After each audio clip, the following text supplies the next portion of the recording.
Hey everybody, how you doing? Hope y'all are managing to stay safe today. For those of you who don't know, our very own Carter from the Argent Saga Discord has been working away the last week and a half or so on creating an Argent Saga mod for Tabletop Simulator. Recently, we've been using Untap, which is an in-browser client, and it's not the greatest, to put it a little lightly. So he's been working on this, and it's mostly finished now. I think he's just adding in a few last finishing touches, and he wanted me to put together something so that people who maybe aren't too familiar with Tabletop Simulator or just don't have it right now could look at it and figure out if they want to get it and if they want to try playing the game this way. So I went ahead and threw this video together real quick to go ahead and show you guys some of the more basic stuff about the client. It's not complicated, it's much prettier, and once you get the hang of it, you'll find it's also much faster than trying to do things in the online client in Untap. So first things first, if you do not currently have the game Tabletop Simulator, I will put a link down in the description to its page on Steam. It is normally $19.99. It sometimes goes on sale for $9.99. Also, if you know a bunch of people that want to buy it, there is also a 4-pack you can buy for 60 bucks. So you're basically getting one copy of the game for free if you get that one for 4 people. You'll also need 2 mods to get started. I guess technically you only need 1 mod, but the other one's helpful. He has one mod available which is both the table to play and also a table full of cards so you can put your deck together. And then he has a mod that doesn't load the cards, it's just the table. If you build your deck ahead of time, you can just load in the second mod and the game will load much faster. You'll see why here in a second. Again, I'll put both of those download links in the description. It's real quick, it just takes you through Steam to get all the information that you need. So, once you actually get Tabletop Simulator, you'll be here at this main screen. You can hit create, which is going to open up a game room. And then for now, we're just going to hit single player. In the future, when you actually go to play with another person, you'll go to multiplayer. But for now, we're just going to open up single player. And on this screen, this is all the games we can choose from. There's the basic games, which are included, the workshop, which is all the games that we have gone on out of our way to download. And if you look here in the background, this is our generic background that they chose for us today. This is my Steam name, this is my Steam portrait. It's a good way to keep track of who's who once you're at the table. There's a lot on this screen, but for now, we can just come up here and click the Games button, and you'll see we have Argent Saga Mod without the table, Argent Saga Mod with the table. For now, we're going to click on Argent Saga Mod with the table. Now, unless you have the world's fastest supercomputer, it is going to take just a moment to load things in. But once it does, you'll be looking at this table. This is where you'll be playing the game. If you play Argent Saga, you're familiar with this layout by now. We can scroll over here, and you can move around by using the A and D keys, also the W and S keys. I think arrow keys also work. Arrow keys do not work. Arrow keys turn. My bad. And on this table over here, if you grab with right click, you can kind of choose an anchor point for the camera, and then you can turn. And you'll see he has all the cards laid out. They're organized by set, so if you know what set your card comes from, you can go through these. We have all the main things. And then they're also organized again by color. The cards in color and set are the same, it's just a different way to find them if you want to look for them that way. Recently, he did add in all the tokens, which is nice. Every card that we can think of so far is in here. Again, if something is missing, please let us know. We'll get it fixed. But, assuming we've made it this far, now we want to put a deck together. And that's actually pretty simple. We're just going to be using examples. We're not going to build an actual deck today. If you know what champion you're playing, you can come over to this pile, right-click on it, which will bring open this menu here. And this brings up a lot of options. For now, we're just looking for Search. That'll let you open this side menu here called Deck, which is just showing you what's in this pile of cards. And you can either search for the card you want, or you can just look for it manually. Let's say I want to look for Jamail. I can find him here, and since they've included both copies, I can get the promo one, because that one looks nicer. I just click on it and drag it out of the window, and I have it out here now. I can close this, and we'll move on. I'll do the same thing for spirits. Right-click, search. I want to play Ursatovis today. And the same thing for towers. I'll spare you the exact same thing over and over again. Shards, though, I'll come in here. You know, we want to get, let's say, we want to play our Corona. Maybe we want to play our Wyvern Crystals. Probably not, but then we want to play our 6 Argent Shards. The problem is there's only one of each. Well, if you come over to these cards once you've pulled them out, you can either right-click them and choose the option Copy. Or, if you can see here as the hotkey, you can simply mouse over it and press Control C, which I'll do now. And then if you right click anywhere, it brings up a menu. However, you can simply Control V to paste, just like you would anywhere else. So we can do that, make our pile of 6 shards, and repeat. With the Wyvern Crystal, we can Control C to copy, then we can Control V to make more. I made one too many, so I'll right click and hit delete.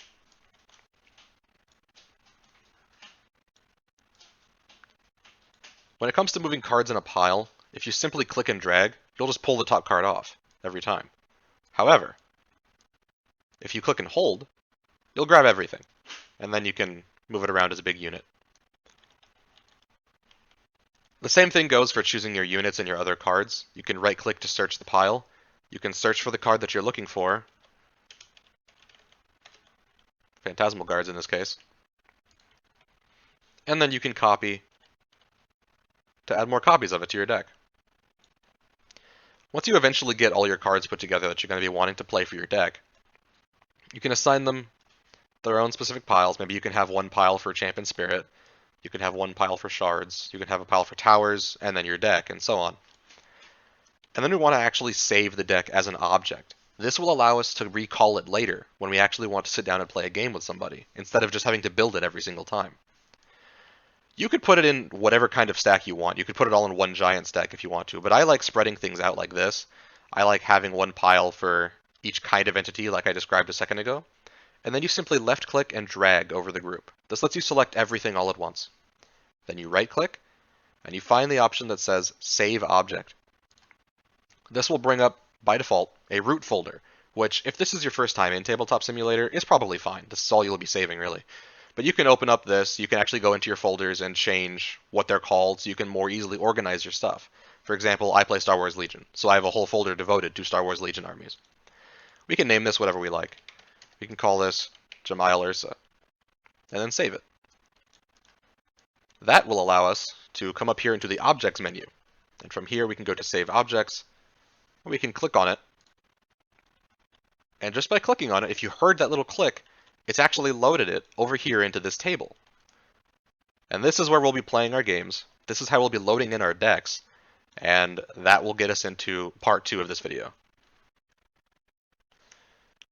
So, from loading in the deck here, I'm actually going to do a thing real quick to show you guys why we downloaded 2 different mods. If you remember when we first opened this mod, it took a little while to load everything in. It had to load all the cards, as well as the table and the background. However, we can come back up here to Games again, and we can click the other one. We can choose the mod that is Argent Saga mod without deck building table. Click that. Yes, hit load. And it loads instantly. And if you're wondering why, it's because it just loads the table, the dice, and the tokens. It doesn't have to load all the other cards because this version of the mod assumes that you already have a deck put together that you can just load in instantly, so it doesn't have to waste any time loading in extra cards, which is nice. So from here, assuming you're going to sit down with another player to play the game, we can come up here to Objects. One important thing is that I think by default, only the room owner can actually load in objects. If you're not the room owner, if it's your opponent, you'll have to ask them to give you a promotion, which I don't think I can demonstrate properly, unfortunately. But basically, they'll just come up here, they'll choose your name off the list, and they can give you a promotion, which will let you do everything they can.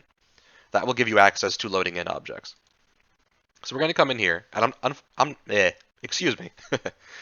I'm going to load in my other deck that I have here instead of the one I just made, because this is more complete. So I can click this. You'll see I have 4 piles. I have made a pile for Champ Spirit, Towers, Shards, and main deck. Now, the neat thing about this board is that it has a lot of places where cards will auto-snap. Example, I can bring my champion over here and put him kind of iffy on the spot. He'll just snap into place. Same thing for Spirit. They just kind of snap in if they're close enough, which is really nice. It keeps cards centered, it keeps the game board organized. I know a lot of times in Untap, since you can put it wherever you want to, sometimes it's kind of hard to track which lane things are in or where all the shards are, but that's not really a problem here. There are no places to snap in the shard zone and in the augment zone, because normally this is only one slot, but sometimes you have multiple augments, so that would become frustrating. If you remember, we can click and hold to select an entire pile of cards instead of just the top one. For the towers, it is custom at the beginning of the game to spread out your towers and show them to your opponent so they know what towers you're playing. For example, this time we're playing these 5 towers. Once that's been done, you can stack them back up. Then we're going to make use of a hotkey. We're going to press F while we're highlighting this object here, and that's going to flip over the entire thing. If you were just looking at one card, you could just press F to flip over that one card. But because it's a part of a bigger whole, it flips over all of them. Once we have it like this, you can select the object again by just mousing over it, and press the R button. R will shuffle the deck. Just once is actually enough, it completely randomizes it, but I've gotten into the habit of pressing it multiple times just to get that real feel of being well shuffled. And once it's well shuffled, you simply click and drag from the top into the different zones. You can't see what's under the card without actively looking at it, so trust that your opponent won't do that. R also functions as a roll button. These over here are the Argent Saga dice. You can tell we have the different element symbols going on. If you want to roll, let's say for the beginning of the game, you can pick up the dice, you can drag them over here, and then you can select them all and press the R button. And the game will roll them for you. Again, if you just want that really good roll feeling, just press R a few times.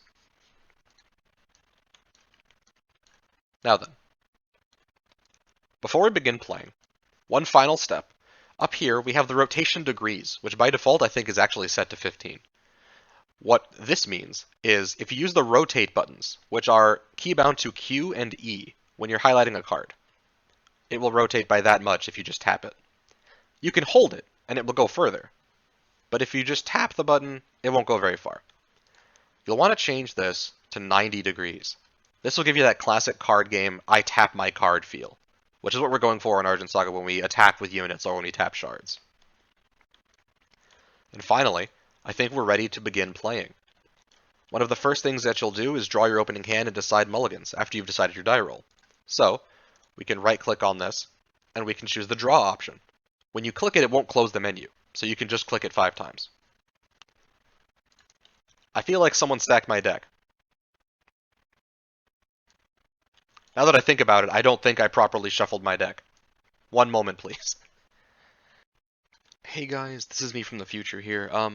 I just wanted to drop in real quick and say that while I'm trying to figure out my deck sorting situation, sometimes Tabletop Simulator has the ability to be unstable. Not very often, especially not with a simple mod like this, more with the really complicated games that people put together.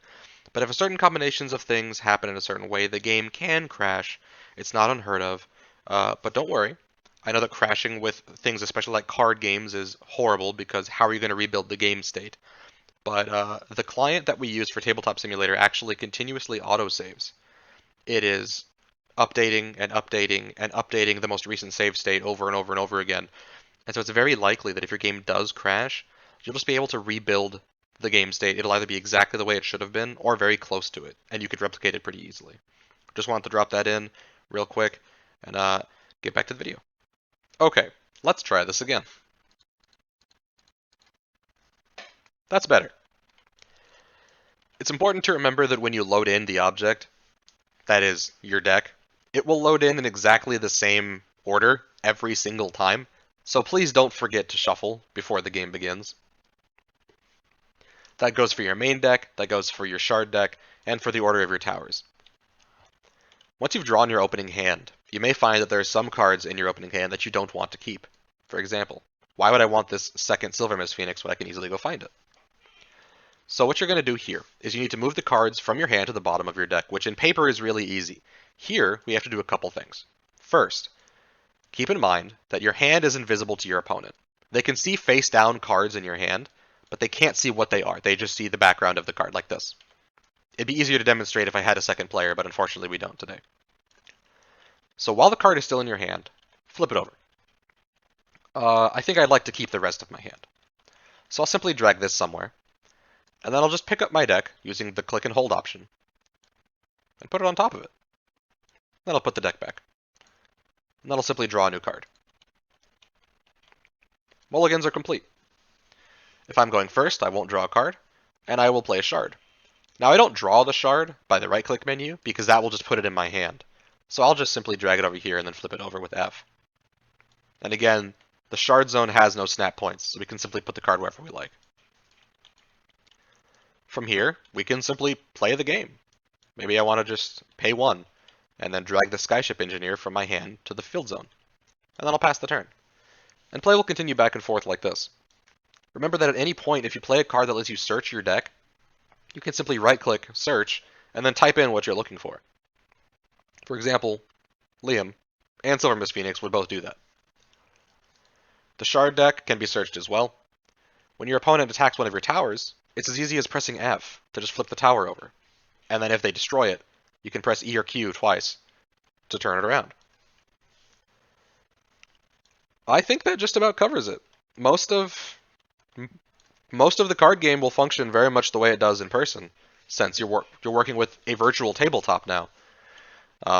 It's a lot better than Untap, in my opinion. It has less opportunities to be clunky. The keybinds make more sense. And I think you can even alter the keybinds if you really, really want to. I'll have to look into that. But yeah, again, this was made by Carter over in the Argent Saga Discord. I think he's in the Argent Saga Texas Discord as well. He put a lot of effort into this, and I greatly appreciate it. I think this will help our online locals go by much smoother. Assuming people get into the hang of it, Untap will always be there as a fallback, because there is a point of entry to this. This game does cost money, where Untap does not. So, but yeah, I think that's about it, guys. Thank you very much for watching. I hope this has helped you. I hope maybe this has intrigued you a little bit, and you want to go and check out some Tabletop Simulator stuff. Again, even if you don't end up using this for Argent Saga, there is so much more that you can do on Tabletop Simulator. If there is a game out there that you can play on a tabletop, it is probably available as a mod that you can download and play on Tabletop Simulator. Not to mention the plethora of just open-ended sandbox things that they have for free that you can just mess around with if you're bored. Thank you very much for watching again, and everyone, stay safe.